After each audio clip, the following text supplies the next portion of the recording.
Hi, my name is Jannica Olin, and first of all, thank you, Kyle, for tagging me. Should I start over? Yeah, sorry. Okay. And hair's good? Yes. Okay. 3, 2, 1. This video is about what I was told I wouldn't or couldn't do, and what I'm doing now. But what I couldn't or wouldn't do,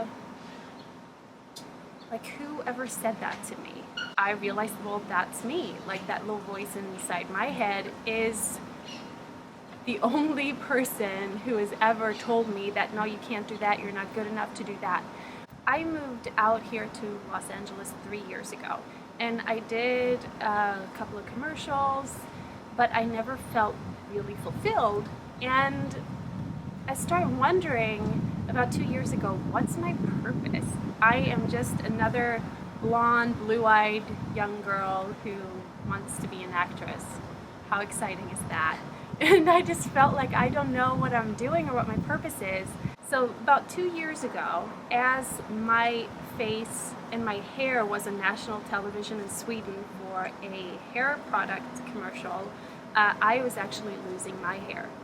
So in the space of 6 months, I went from being the typical blonde, blue-eyed Swede to the bold, blue-eyed Swede. So this is what I look like now. This is called alopecia, by the way, so it actually just means that I have a super strong but super confused immune system. It was so fast that my hair was falling out and I couldn't do anything about it. Doctors couldn't do anything about it. They didn't have any answers. I wasn't sure whether I wanted to be public about it because I thought, okay, going bald means you're ugly. No one's gonna want to date me. No one's gonna want to love me. What about if I ever have kids? Oh my God, are they gonna get bullied in school? I can't have kids. And just even having a career as an actor, well, that's never gonna happen now. So I was actually really considering hiding, covering it up, getting a wig that looked just like my hair, and just pray that no one would find out. So it was a very quick process actually for me having those questions and those thoughts on my mind to actually knowing that no, I can't do that because it would be very inauthentic. 2014, I shaved my head, and that was one of the most emotionally painful experiences of my life.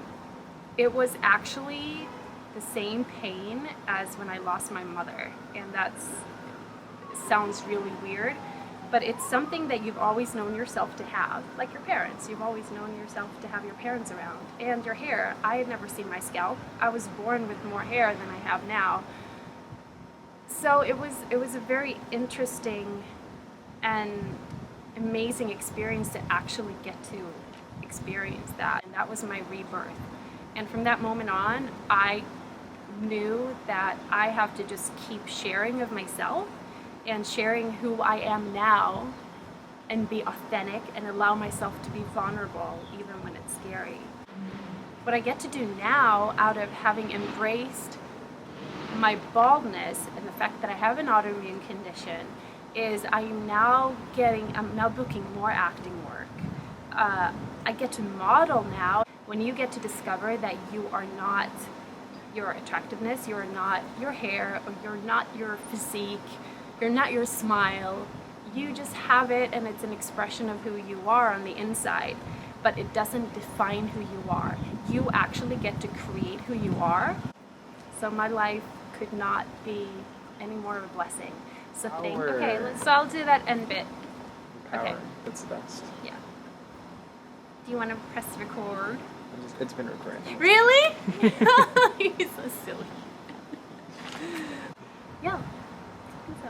If you didn't share, what am I saying? So if you weren't tagged and you want to share your story, I would love for you to do that and upload it and tag 3 people, and let's go and empower each other. So. That's so cheesy. It's good though.